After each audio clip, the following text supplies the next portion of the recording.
Meaning of flash memory. Flash memory.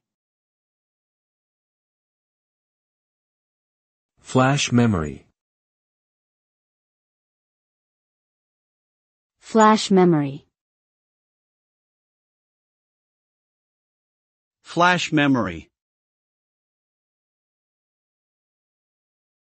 Flash memory is a type of non-volatile computer storage that can be electrically erased and reprogrammed.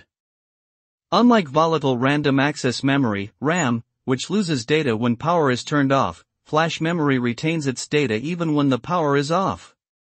Flash memory is used in many devices, such as USB drives, digital cameras, smartphones, and solid-state drives, SSDs. It is popular because it is compact, durable, and has no moving parts, and it can provide fast access to stored data.